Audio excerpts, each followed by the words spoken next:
வணக்கம் நண்பர்களே, நான் பாரம்பரிய ஜோதிடர் பா. ரவிக்குமார். இப்போ நாம் பார்க்கக்கூடிய தலைப்பு அப்படின்னு பார்த்திங்கன்னா, ராகு கேது பெயர்ச்சி பலன்களை பற்றி தான் இந்த காணொலியில் பார்த்துட்ருக்குறோம். பொதுவாக பார்த்திங்க அப்படின்னா, இந்த ராகு கேது பெயர்ச்சி எப்போ ஆகுது அப்படின்னு பார்த்திங்கன்னா, இந்த 2025 வருடத்தில் மே மாதம் 18ஆம் தேதி இந்த ராகு கேது பெயர்ச்சி ஆகிறார்.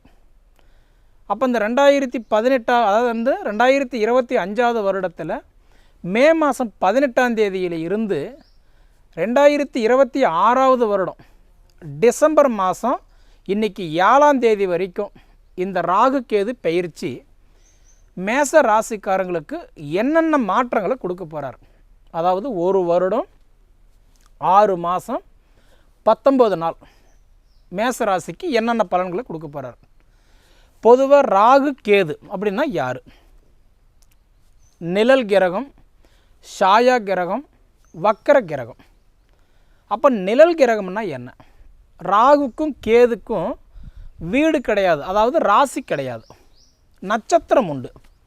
ராகுக்கு 3 நட்சத்திரங்களும் கேது பகவானுக்கு 3 நட்சத்திரங்களும் உண்டு. சரிங்களா? அப்போ அவர்களுக்கு இந்த ராகு கேது பயிற்சி நல்ல பலன்களை கொடுப்பார். சரிங்களா?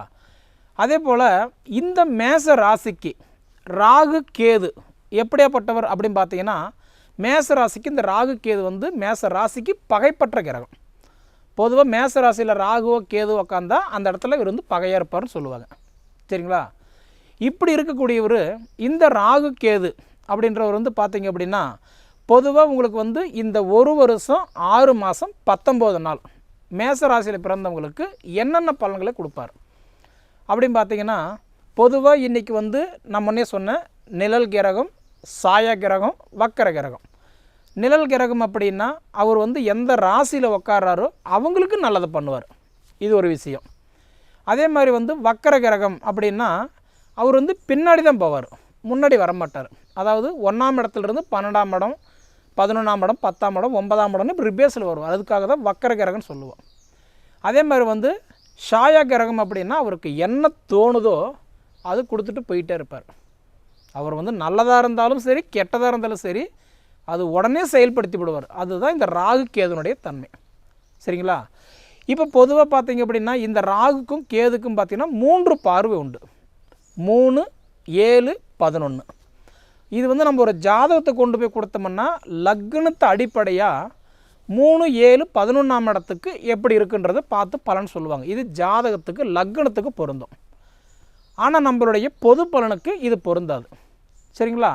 அப்போ இந்த பொது பலனுக்கு எந்த ஸ்தானத்தில் இருக்கிறாரோ அதனுடைய அடிப்படையில் தான் உங்களுக்கு பலன்களை கொடுப்பார். அது ஒரு விஷயம் நல்லா தெரிஞ்சுக்கோங்க. அப்போ உங்களுக்கு பார்த்திங்கன்னா, இந்த ராகு பகவான் மீன ராசியில் இருந்து வந்த இத்தனை வருஷம், கிட்டத்தட்ட 1.5 வருஷமாக மீன ராசியில் இருந்த ராகு பகவான் அடுத்தது இப்போ கும்பராசிக்கு போகிறார். அப்போ உங்களுக்கு 12ஆம் இடத்துல இருந்த ராகு பகவான் இப்போ உங்களுக்கு 11ஆம் இடத்துக்கு போகிறாரு, லாபஸ்தானத்துக்கு போகிறாரு. அதனால் நம்ம ராகு என்ன சொல்லுவோம்? லாப ராகுன்னு சொல்லுவோம். இது உங்களுக்கு ஒரு அருமையான ஒரு தருணம். ஏன்னா 11ஆம் இடம்ன்றது லாபஸ்தானம். ஒரு மனிதனுக்கு இடம் வாங்கணும், வீடு கட்டணும், 4 காசு மிச்சப்படுத்தணும், நினச்சது சாதிக்கணும், 4 பேர்த்துக்கு முன்னாடி கண்ணியமாக வாழணும், கௌரவமாக வாழணும் அப்படின்னா ஒவ்வொரு மனிதனுக்குமே 11ஆம் இடம் மெயினாக நல்லா இருக்கணும். அந்த 11ஆம் இடத்துக்கு போய் இந்த ராகு உட்காரக்கூடிய இந்த காலகட்டம் உங்களுக்கு சூப்பராக இருக்கும். கிட்டத்தட்ட 1.5 வருஷமாக ராகு பகவான் உங்களுக்கு 12ஆம் இடத்துல இருந்தார். அப்போ உங்களுக்கு எந்த பலனும் கண்டிப்பாக சொல்கிற கொடுத்துருக்க மாட்டார். ஏன்னா இந்த ராகு கேது மட்டும் சொல்கிறேங்க, மற்றபடி குரு பயிற்சியோ சனி பயிற்சியோ அதெல்லாம் விட்டுருங்க. இந்த ராகு பகவான் எப்போ 12ஆம் இடத்துக்கு வந்தாரோ, ஜென்மத்தில் இருந்து 12ஆம் இடத்துக்கு போனாரோ அப்போ இருந்து கிட்டத்தட்ட 1.5 வருஷமாக உங்களுக்கு எந்த சப்போர்ட்டும் பண்ணலை. சரிங்களா? ஆனால் இப்போ 12ஆம் இடத்துலேருந்து 11ஆம் இடத்துக்கு லாபஸ்தானத்துக்கு ராகு போகக்கூடிய இந்த காலகட்டம் படித்த படிப்புக்கு உண்டான பலன் கொடுப்பார். 2வது உழைப்புக்கு தகுந்த உயர்வு கொடுப்பார், வேலைக்கு தகுந்த பலன்களை கொடுத்துருவார். இது மாதிரி உங்களுக்கு ராகு நல்ல இடத்துக்கு போகிறார். கேது பகவான் அப்படின்னு பார்த்தீங்கன்னா உங்களுக்கு 6ஆம் இடத்துல இருந்த ராகு பகவான் ருணரோக, அதாவது ரோகஸ்தான ராகுவாக இருந்தவர் இப்போ உங்களுக்கு அதாவது கேது பஞ்சம கேதுவாக வராரு. 6ஆம் இடத்துல இருந்த கேது இப்போ உங்களுக்கு 5ஆம் இடத்துக்கு வராரு. இது என்ன சொல்லுவாங்கன்னா பஞ்சம கேது. பஞ்சமக்கேதுன்னா நீர், நெருப்பு, பூமி, ஆகாயம், காற்று. இது 5ம் சேர்ந்தால் தான் பஞ்சபோதம்னு சொல்லுவாங்க. அதுதான் உங்களுக்கு பஞ்சமக்கேது. அப்போ உங்களுக்கு ராகு லாபஸ்தானத்தை பார்க்குறாரு. கேது பகவான் வந்து பார்த்தீங்க அப்படின்னா பஞ்சமக்கேதுவாக வராரு. இந்த ஒரு காலம் 1 வருடம் 6 மாதம் 19 நாளைக்கு மேச ராசியில் பிறந்தவங்களுடைய வாழ்க்கையும் சரி, உங்களுடைய வாழ்வாதாரம் சரி உங்களுக்கு மாறப்போகுது. இதில் எந்த காரணத்தை கொண்டும் மாற்றம் கிடையாது. அப்போ இந்த மேச ராசிக்கு உங்களுக்கு வந்து கேது பகவான் ஆல்ரெடி நட்சத்திரம் கொடுத்துருக்கிறார். என்ன நட்சத்திரம் அப்படின்னு பார்த்தீங்கன்னா அசுவினி நட்சத்திரம். 4 பாதங்களுக்கும் அதிபதி இந்த கேது பகவான் தான். சரிங்களா? ஏன்னா கேது ராகுக்கு கேதுக்கு நட்சத்திரம் தான் உண்டு, ராசி கிடையாது. அப்போ குறிப்பாக அந்த அசுவினி நட்சத்திரத்தில் பிறந்தவங்களுக்கு ஓரளவுக்கு நல்ல மாற்றங்களை கொடுத்துருவார். சரிங்களா? இப்படி இருக்கக்கூடிய காலகட்டத்தில் வந்து பார்த்திங்க அப்படின்னா உங்களுக்கு லாப ராகுவும் சரி, பஞ்சம கேதுவும் சரி, இது வந்து பார்த்திங்கன்னா உங்களுக்கு ஒரு சில எதிர்பார்ப்பு இருக்கும். ஒரு சிலருக்கு கல்யாணம் ஆகலைன்ற ஒரு ஏக்கம் இருக்கும், ஒரு சிலருக்கு குழந்தை பாக்கியம் இல்லைன்ற ஒரு எதிர்பார்ப்பு இருக்கும், ஒரு சிலர் வந்து வாழ்க்கையும் சரி வாழ்வாதாரம் சரி நமக்கு இப்படி ஒரு டவுனாகவே இருக்கே, அதாவது ஜானி ஏறின முளம் சரியுது, இதுக்கெல்லாம் என்ன காரணமாக இருக்கும் அப்படின்னு ஒரு சில எதிர்பார்ப்பு இருக்கும். அப்படி இருக்கிறவங்களுக்கு இந்த உடைய காலகட்டம் கண்டிப்பாக சொல்கிறேன் உங்களுக்கு நல்லாயிருக்கும். அப்படி இருக்கும்போது உங்களுக்கு ராகுக்கும் கேதுக்கும் நான் முன்னே சொன்னேன் 3, 7, 11ஆம் இடத்தை பார்க்குறதுனால லாபஸ்தானத்தில் ராகு வர்றதுனால இந்த ராகு கேது பயிற்சி முடிகிறதுக்குள்ளார மேச ராசிக்காரங்களுக்கு கண்டிப்பாக சொல்கிறேன் சொந்த வீட்டில் உட்காரக்கூடிய வாய்ப்பு கண்டிப்பாக பிரகாசமாக இருக்குது. சொந்த மண்மனை வாங்கிறதுக்கு பிரகாசமாக இருக்குது. இடம் பிரச்சனை ரொம்ப வருஷமாக தீரலைங்க, கோர்ட்டு கேஸு பஞ்சாயத்து நடந்துகிட்ருக்கு. ஏன்னா ராகுன்றது பூர்வீகம். அப்போ பூர்வீகத்தை சார்ந்த பிரச்சனைகள் கண்டிப்பாக நல்லாயிருக்கும். கல்வி ஸ்தானம் நல்லாயிருக்கும். ஏன்னா 11ஆம் இடத்துக்கு வரும்போது படிப்பு நல்லாயிருக்கும்.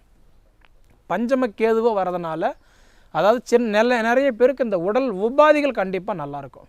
பொதுவாக பார்த்திங்கன்னா இந்த உடைய ராகு கேது பெயர்ச்சி இந்த 2025 2026 டிசம்பர் வந்து 7ஆம் தேதி வரைக்கும் மேச ராசிக்காரங்களுக்கு இந்த ராகு கேது பெயர்ச்சி ஒரு தனித்துவமாக இருந்து உங்களுக்கு கண்டிப்பாக சப்போர்ட் பண்ணுவார். ஆல்ரெடி பார்த்திங்க அப்படின்னா உங்களுக்கு மார்ச் 29ஆம் தேதியே மேச ராசிக்காரங்களுக்கு 7.5 சனி ஸ்டார்ட் ஆகிடுச்சு. அந்த 7.5 சனி ஸ்டார்ட் ஆகிடுச்சு அப்படின்னா உங்களுக்கு கிட்டத்தட்ட ஆரம்பமாக போகுது. அப்படி ஆரம்பமாகக்கூடிய காலத்தில் விரைச்சனியாக வந்துடுவார். 7.5 சனியிலே விரைச்சனின்னு சொல்லுவாங்க மேச ராசிக்காரங்களுக்கு. அப்போ 7.5 சனி வந்து பார்க்கும்போது மேச ராசிக்காரங்களுக்கு விரைச்சனியாக உட்காரும்போது சுப விரையும் பண்ணிக்கிட்டோம்னு வச்சுக்கோங்களேன், இந்த 7.5ல் பெருசாக உங்களுக்கு பாதிப்பு வராது. சுப விரயம்னா என்னென்னா இடம் வாங்கி போடுறது, கிரையம் பண்ணுறது, வீடு கட்டுறது, வீடு ஆல்ட்ரேஷன் பண்ணுறது, கல்யாணம் பண்ணுறது, அதாவது நமக்கு கடனானாலும் முதலீடு மிச்சமாக இருக்கணும். ஏன்னா பொதுவாக இந்த 2025 வருடத்தில் பார்த்திங்கன்னா 3 கிரக பயிற்சி ஆகுது. மார்ச் 29ஆம் தேதி அதாவதுன்றது வந்து சனி பயிற்சி. கும்பத்தில் இருக்கக்கூடிய சனி பகவான் மீன ராசிக்கு வந்துடுவார். மீன ராசிக்கு வரும்போது மேச ராசிக்காரங்களுக்கு 7.5 சனி ஸ்டார்ட் ஆகிடுது. அதுவும் விரைச்சனி ஸ்டார்ட் ஆகிடுது. அந்த மாதிரி காலகட்டத்தில் பார்த்திங்க அப்படின்னா அதாவது தேவையில்லாத ஆடம்பர செலவுகள், வீட்டுக்கு தேவையான அத்தியாவசிய பொருட்கள், வண்டி வாங்குறது, கார் வாங்குறது, மாற்றுறது, ரெண்டாவது நமக்கு ஆடம்பர பொருட்கள் வாங்குறது, அதே மாதிரி கூட்டுத்தொழில் பண்ணுறது, ஜாமீன் கழுத்து போடுறது, அதே மாதிரி இந்த மாதிரி போர் போடுறது, கிணறு வெட்டுறது, இதுபோல் ஆடம்பர தேவைகள் சனி பகவான்கிட்ட நம்ம பண்ணிகிட்டு இருந்தோம்னா அவன் தேவையில்லாத செலவுகள் இன்னும் சுமத்தி விடுவான். அதனால் அதில் கொஞ்சம் நீங்கள் கவனமாக இருந்துட்டிங்கன்னா தலைக்கு வர்றது தலைப்போக்கோடு போயிடும். இது வந்து மார்ச் 29ஆம் தேதி சனி பயிற்சி. அடுத்தது பார்த்திங்கன்னா மே மாதம் 14ஆம் தேதி குரு பயிற்சி. அந்த குரு பார்த்திங்கன்னா இப்போ உங்களுக்கு 2ஆம் இடத்துல குரு இருக்கிறாரு. ரிஷப ராசியில் உங்களுக்கு வந்து குடும்ப குருவாக இருக்கிறாரு. அப்போ 2ஆம் இடத்துல குடும்ப குருவாக இருக்கிறாருன்னா இன்றைக்கி மே மாதம் 14ஆம் தேதி வரைக்கும் உங்களுக்கு குரு பார்வை நல்லா இருக்குது. ஏன்னா ஒருத்தருக்கு கல்யாணம் பண்ணோம்னா குரு பார்வை இருந்தால் தான் கல்யாணம் பண்ண முடியும். அப்போ குரு பார்வை நல்லா இருக்குது. சரிங்களா? அப்படி பார்த்துட்டிங்க அப்படின்னா உங்களுக்கு இப்போ குரு பார்வை அதாவதுன்றது வந்து பார்த்திங்க அப்படின்னா 2ஆம் இடத்துல இருக்கக்கூடிய குரு பகவான் அடுத்தது உங்களுக்கு 3ஆம் இடத்துக்கு போயிடுவார். ஏன்னா இன்றைக்கி மே மாதம் 14ஆம் தேதி குரு பயிற்சி ஆகிறாரு. அப்போ உங்களுக்கு தைரியஸ்தானத்துக்கு குரு போயிடுவார். இது உங்களுக்கு ஒரு அருமையான காலகட்டம். ஏன்னா குரு வந்து உங்களுக்கு தைரியஸ்தானத்தில் போய் உட்காரும்போது உங்களுக்கு நல்ல தெம்பு, நல்ல தைரியம், நம்மளால் முடியும், நம்ம சாதிக்க முடியும், நம்ம வாழ முடியும், நம்மளால் வளர முடியும் அப்படின்ற ஒரு தைரியத்தை கொடுத்துருவார். அப்போ உங்களுக்கு சனி கெடுபலன் கொடுத்தாலும் குரு பகவான் 3ஆம் இடத்துக்கு தைரியஸ்தானத்துக்கு போய் உங்களுக்கு நல்லது கொடுத்துட்றாரு. 3ஆவது பயிற்சி தான் இந்த ராகு கேது பயிற்சி. ஏன்னா இது வந்து மே மாதம் 18ஆம் தேதி.